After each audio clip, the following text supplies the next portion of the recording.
What's up, YouTube? It's your boy Will Motivation, and I'm back with another video talking about renting a property to friends and family, some of the pros and cons of that, and also we're going to take a look at a rental property that I rented to a friend and check out the condition of the place, and we'll walk through it. And like I said, we'll talk about some of the pros and cons of renting to friends and family.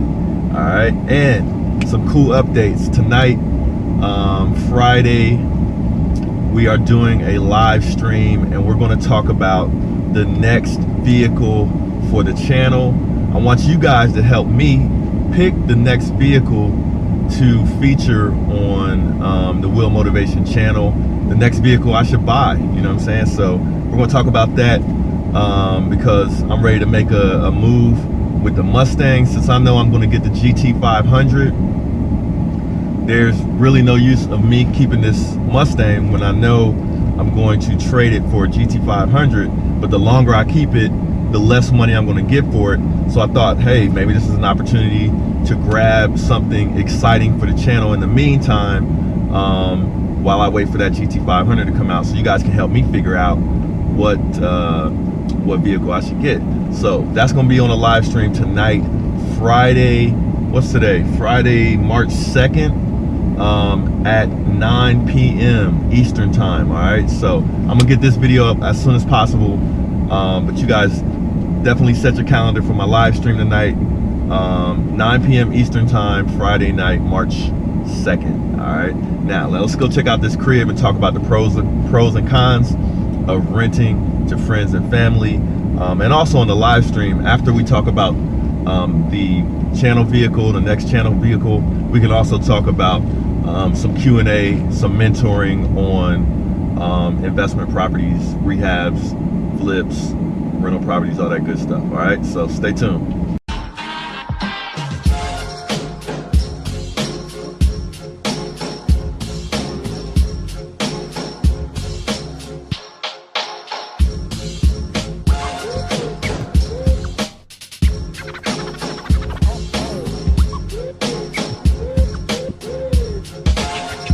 Yo, what's up? It's your boy Will Motivation, and today we're talking about my advice on the #1 way for you to get started investing in real estate. Let's go check out this property that I rented to a friend, and the story is kind of interesting because the person that I rented this house out to is actually my ex-girlfriend. Damn, just missed this light. My ex-girlfriend rented this house out from me, but she's a pretty trustworthy person, so I don't expect the house to be messed up or anything like that. But let's go take a look.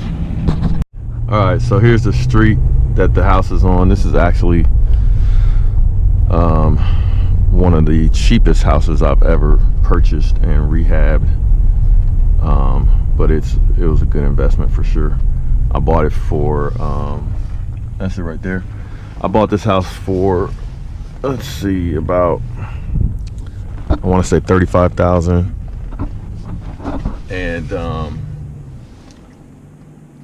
and after we rehabbed it, it's pretty nice inside.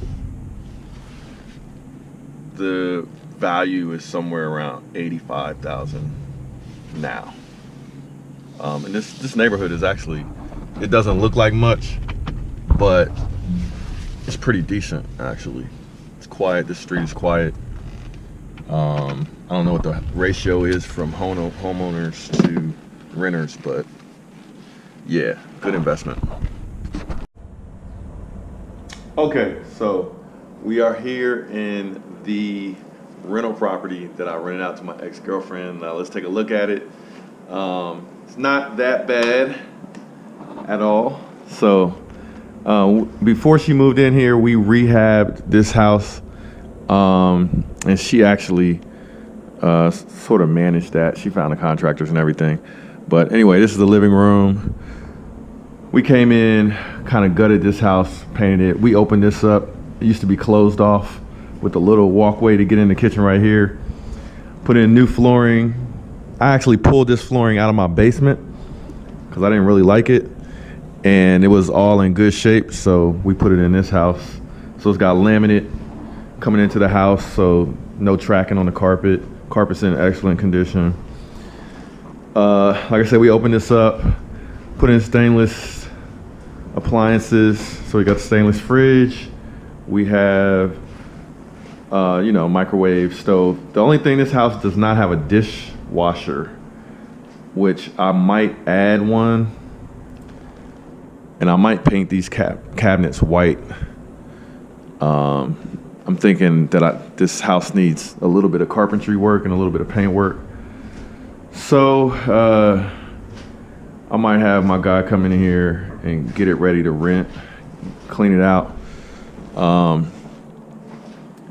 Cover up these little holes in the wall, the paint. But, I didn't expect it to be in bad condition because she's not a dirty person at all. It's a 3-bedroom little house. This house will probably rent for $895 or $995 max. It does have a big basement in it, and recently remodeled. Like, all this stuff was new when we put it in. Got to change some light bulbs. We tiled all this. I picked up all this tile.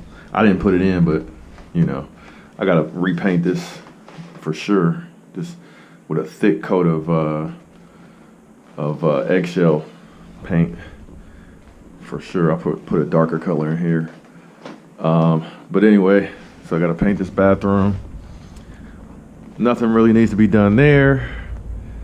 Touch up on the walls here, paint.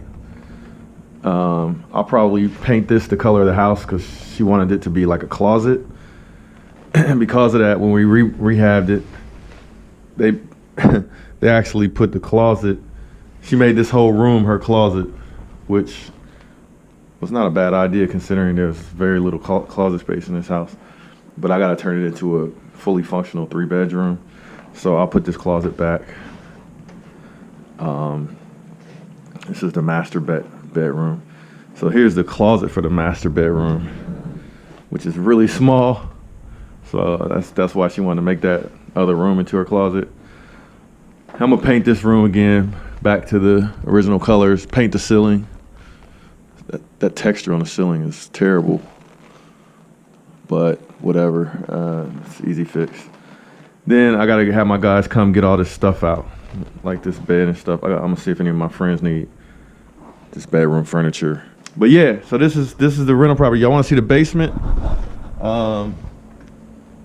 Basement.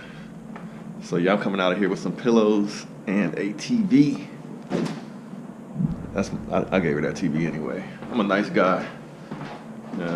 Ex-girlfriend, things didn't work out. She moved here from Colombia, or from Spain. Things didn't work out, so I looked out for her. She did pay for it, so I don't want no freebie. But huge basement. The lighting is probably not so good, but man, I might finish this basement. It's so big. I might go ahead and finish it. I definitely gotta clean it up though.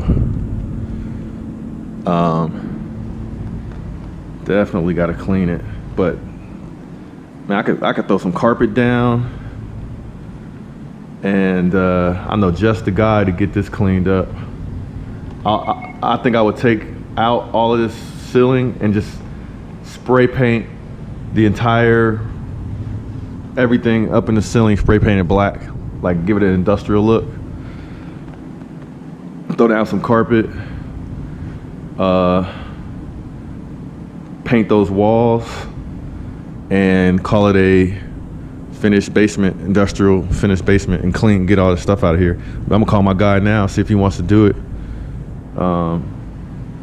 I'd say this is probably a $3,000 job here in the basement, max.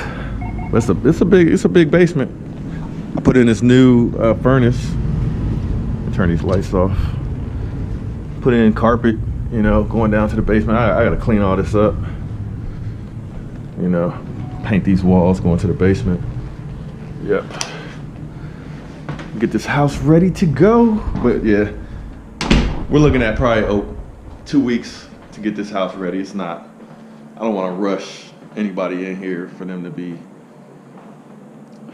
unhappy with it. So we're gonna get it together. So I'm gonna call my guy, see if he can get started. If he can't, then I'll call another guy. Got a couple guys in mind. But anyway, there it is. Renting to friends and family, not always so bad. I got my rent on time every month, and my house is not tore up. I gotta do a little clean out, but you always gotta do that. And there you go, there you have it. So let's talk about renting to friends and family. So when you got a rental property and or a bunch of rental properties, and your friends hear about it or your family members hear about it, and they want to rent the property from you, and there's some pros to that, and then there's some cons to that. So let's talk about some of the pros to renting to friends and family first. So first thing on the top of the list when renting to friends and family is that you know who you're dealing with, right? Better than you would know a stranger.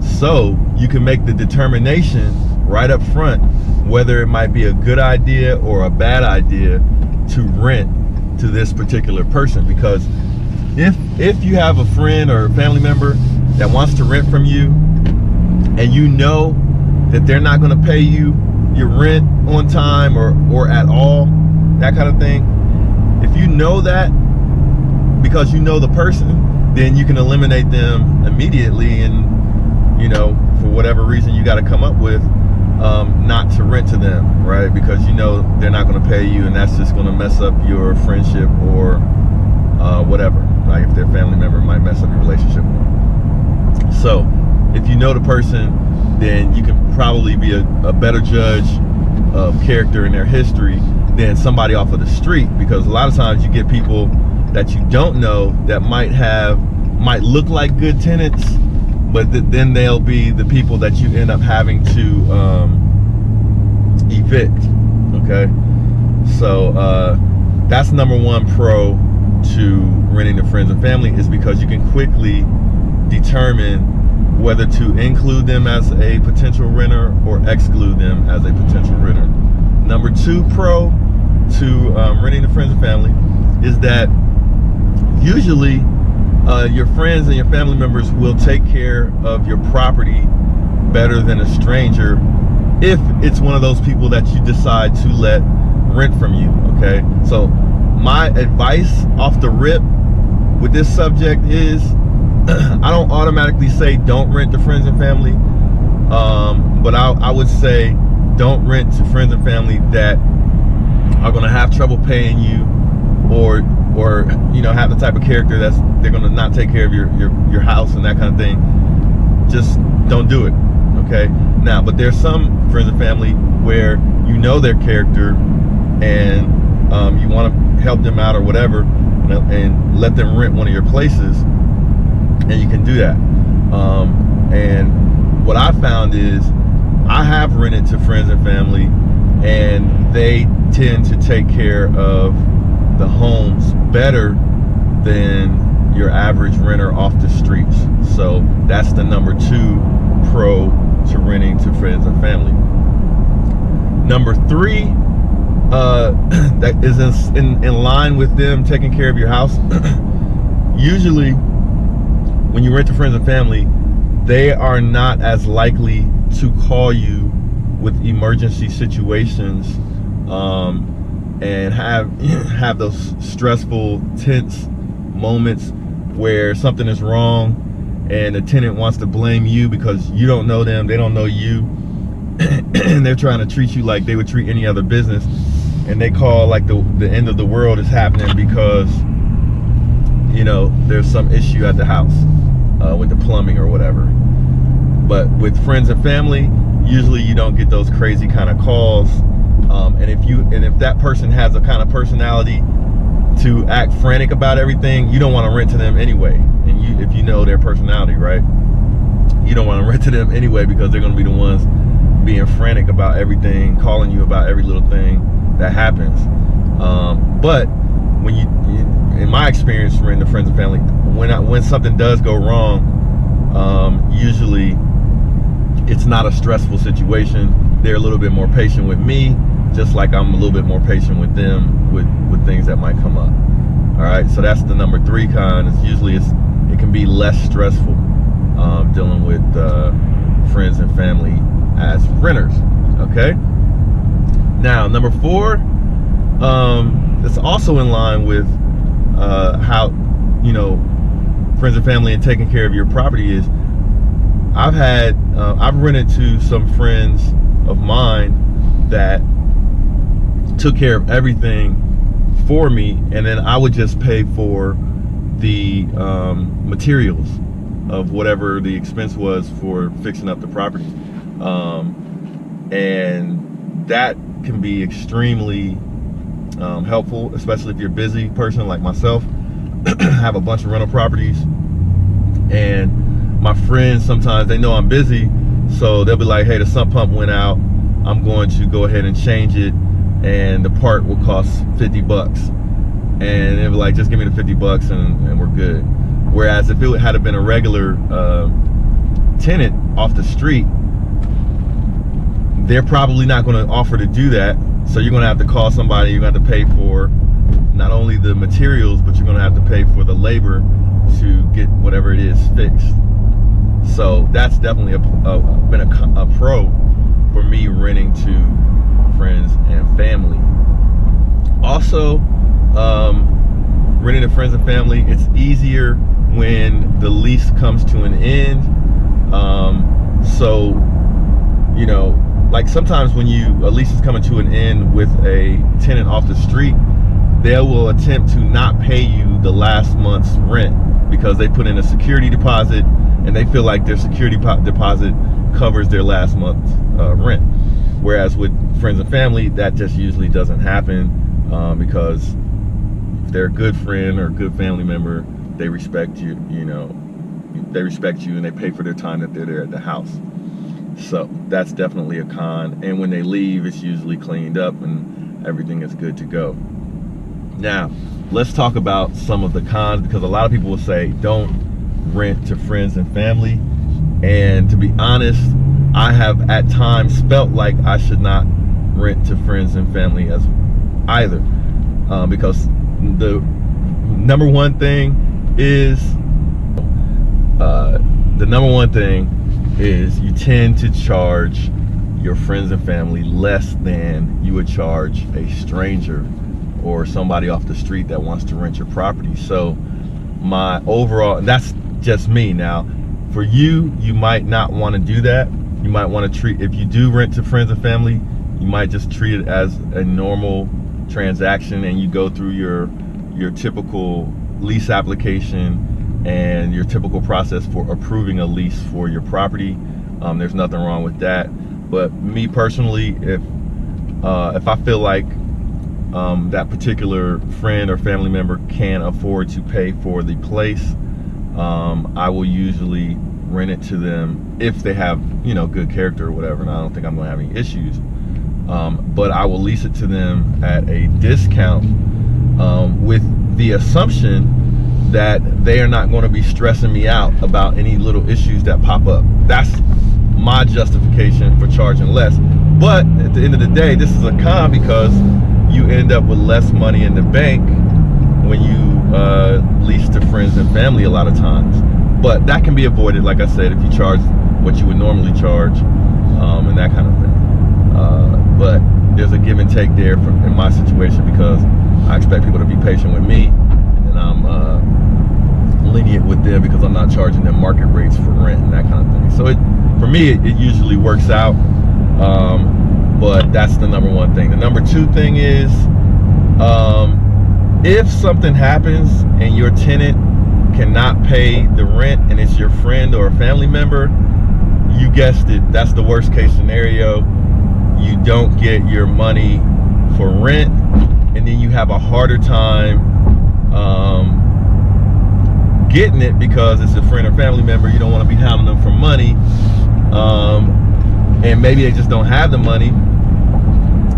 And then you got a situation where if it's a normal tenant, you would evict them, but if it's a friend or family member, you might not want to do that. Like me personally, I wouldn't want to evict a friend, but to be honest, it has sort of happened before where I just had to say, look, you know, we're going on 3 months that you guys haven't paid me the rent, and I got a mortgage on this house and I got to pay the mortgage, so respectfully help me out here. You know what I'm saying? Either figure out a way to come up with the rent or let me rent the place out to somebody else so I don't fall behind on this mortgage. And in that particular situation, they did move out. Nothing was wrong with my house, but I never did get that 3 months of rent that they did not pay me. So I consider myself being a really good friend by carrying somebody for 3 months in their residence. But at the same time, I lost about $1,300 a month for 3 months. So it was over, you know, almost $4,000 that I would have had if I had a good tenant in there. So that is, to me, the worst case scenario for renting to friends and family, is when you don't get paid and you have to ask someone to leave so that you can handle your business. That's the worst case scenario. And like I said, that's only happened one time, but I have had other situations where people have been late or just situations happen and they just didn't pay or couldn't pay or whatever.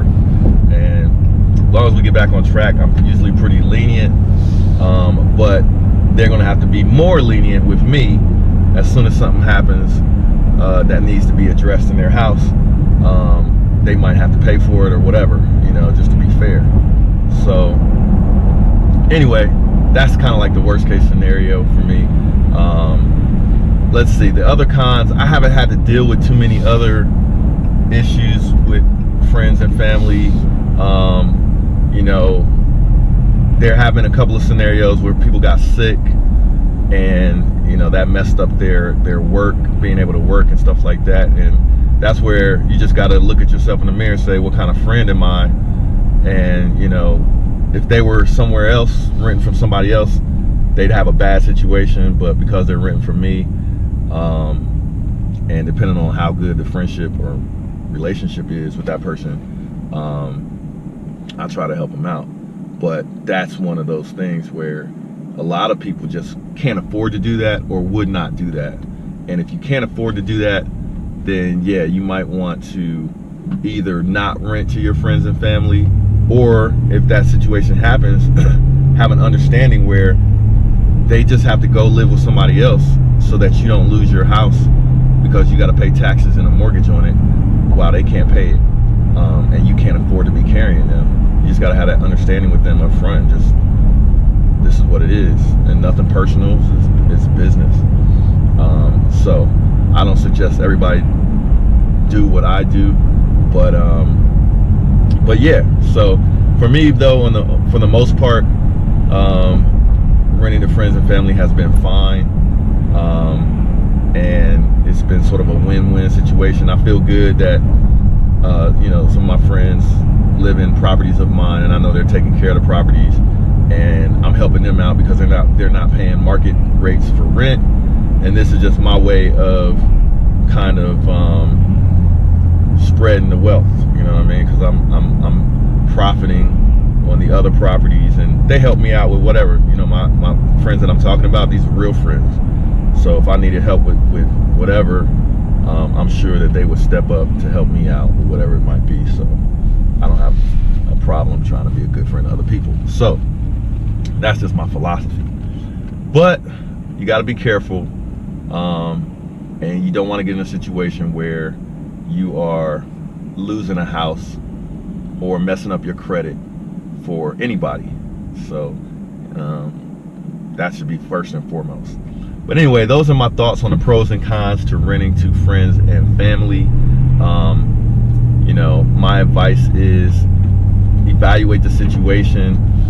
Don't bite off more than you can chew by, you know, offering somebody too much of a discount, or offering somebody the ability to stay in your house when they cannot pay, or, you know, or they're just going to be a bad tenant. Don't overextend yourself. But anyway, all right, so make sure, don't forget to check out the live stream tonight, Friday, March 2nd, 9 p.m. Eastern time. And we're going to talk about my next channel vehicle, and I'm going to do a giveaway. I'm giving away an Audi R8, So tune in to the live stream tonight for the details on that. You might win. Holla. Hey, I just wanted to say thanks for watching today's video. There's a lot more to come. Hit that like button for me and subscribe to my channel. A lot of you guys have been asking me about when is my online course going to be ready. Well, I have good news for you. My online course is completed. I'll put a link in the description of this video where you can click on that link and get a 40% discount off the course. That'll be for the first 50 students. So if you're ready to take the online course that I've basically laid out everything that I know about how to invest in real estate, click the link below, or just go to www.willmotivation.com/invest. And thank you guys for taking the time out to watch today's video. Hope you learned something, and I'll see you in the next one. Peace.